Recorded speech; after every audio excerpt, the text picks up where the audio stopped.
Hello, Preshies. It's John. Welcome. Thank you so much for being here.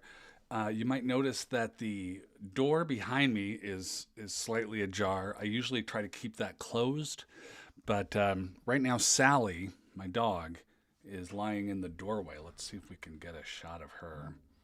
Um, and I hate to disturb a dog at rest. There she is.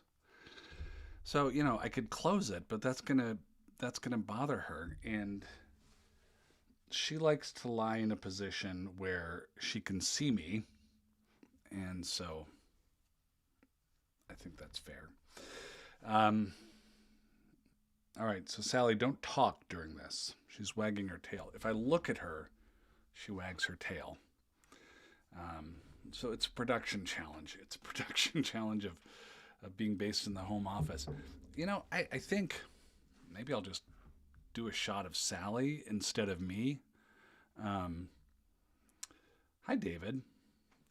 And so I'll just talk. You'll see me from the nose down, and then you could just enjoy the dog. Um, Welcome. Uh, is Sherrie here yet? I hope Sherry's here. David, hello. Um, I never know how accurate my readings are of how many people are here. So this week we we had an intense show about grief with Megan Devine, who I really just connected with. I think what what she does. Oh, there's Sherry. Hi, Sherry.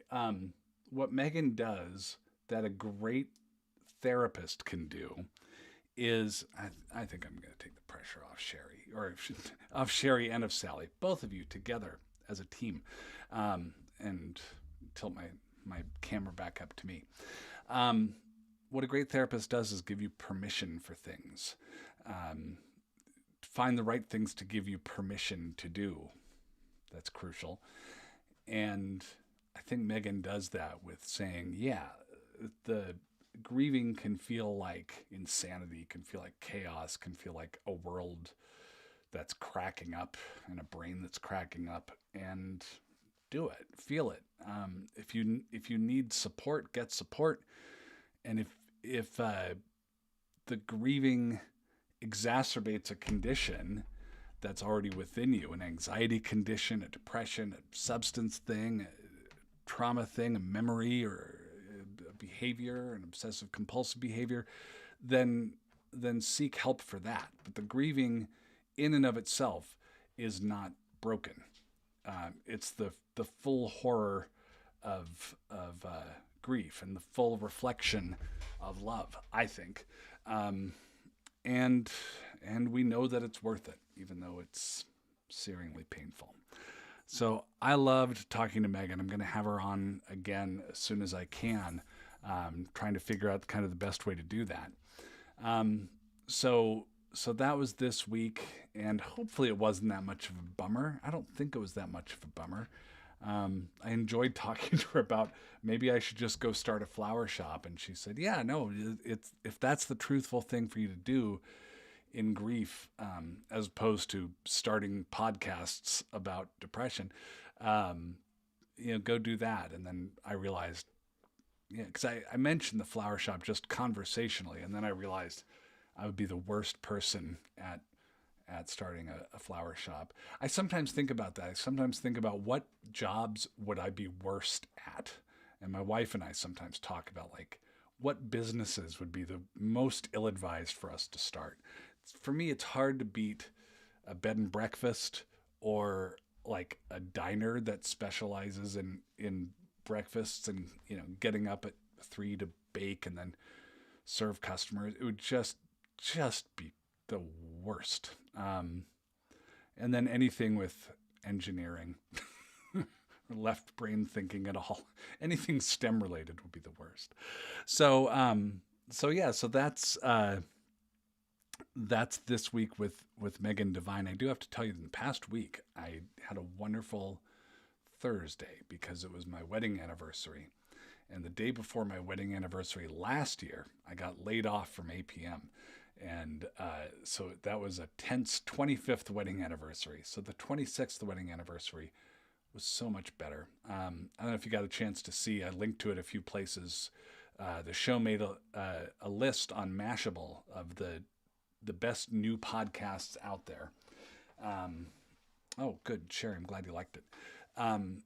And so honored to be on that list. And I've avoided saying, oh, I didn't see anything from APM on that list, because that would be petty, and I'm not going to say that. Only here in the privacy of the debrief, I think, can I say that.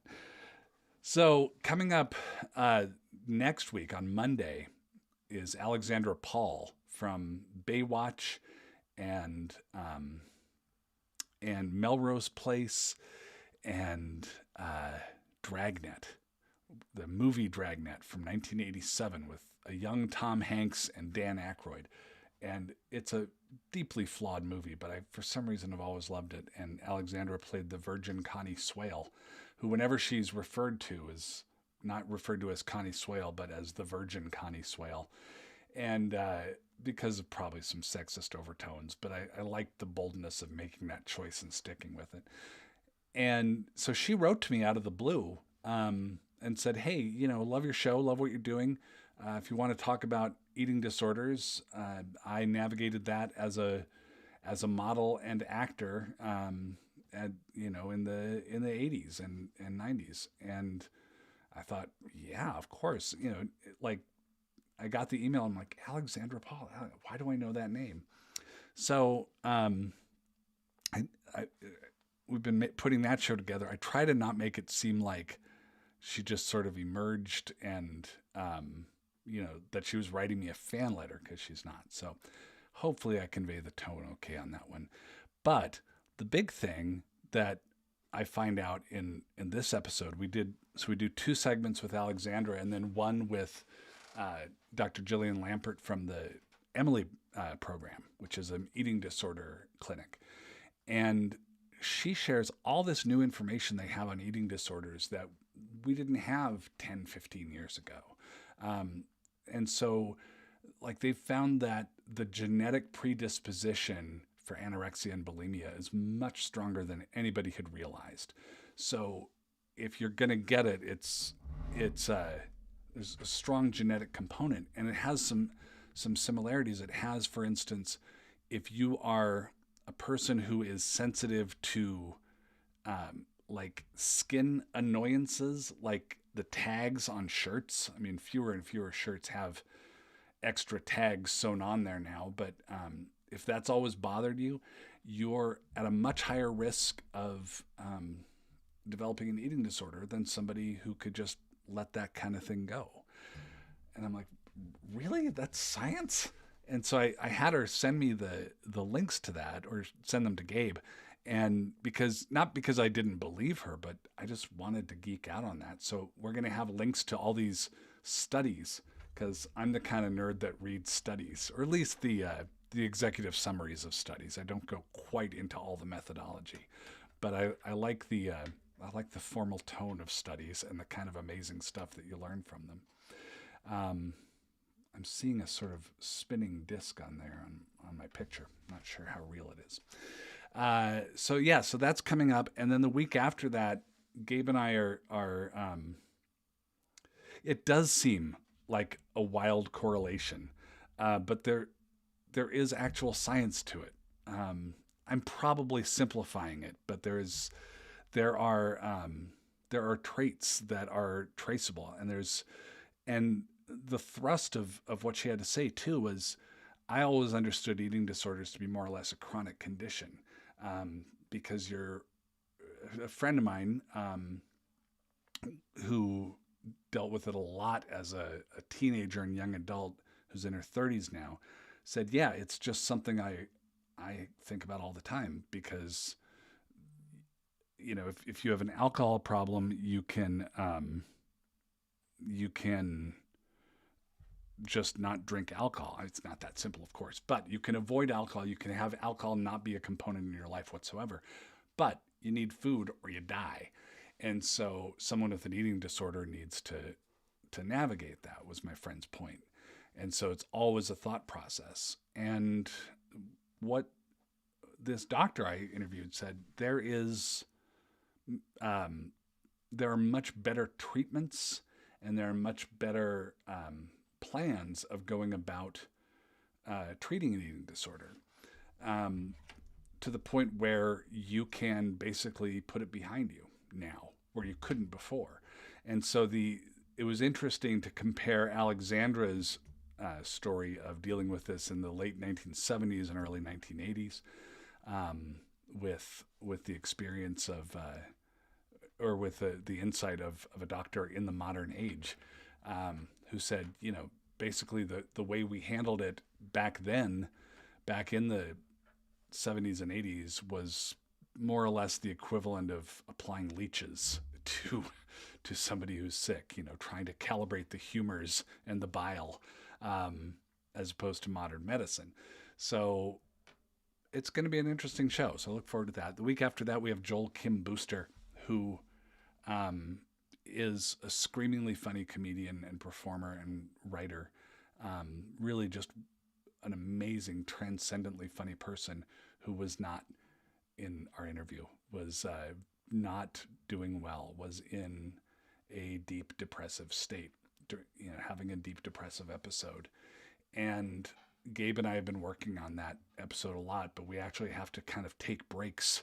We'll listen to it for a while and we're like, okay, got to tag out for a while, because it's really raw, and the interview we're running is very little edited on it. So you hear me stammering around and looking for an angle, because I'm encountering somebody who's really at the bottom of the well, and it's probably the most accurate representation of a depressive episode that I've ever, in an interview, that I've ever done. Because I do talk to people who are on the other side of some of those, or have dealt with it in the past, or doing better now, got some perspective on it. But this one, no, I joined Joel in the well, or at least lowered down the microphone into the well, and it's amazing. It's an amazing interview that I think is going to get some press, because it's just not the kind of thing you ever hear.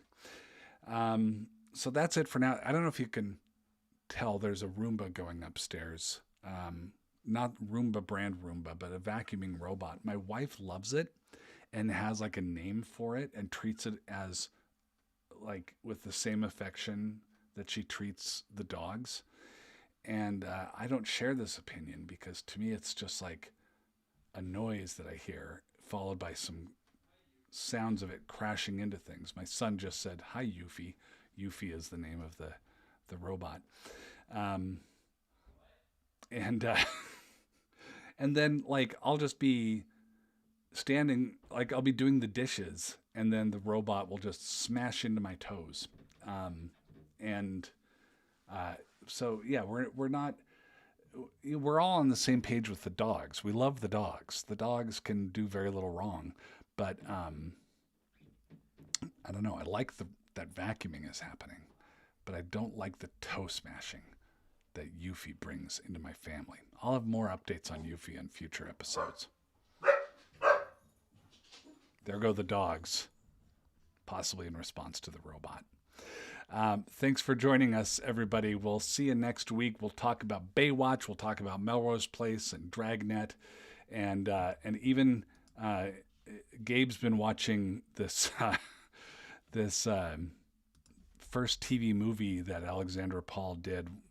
What's the name of it? Paper Dolls, about the modeling industry, and it's really, really something. If you can't look up Paper Dolls TV movie on YouTube, at least to check out the theme song. I think that's Gabe's favorite part of it, and mine too. All right, we'll see you next time, everybody. Have a good week.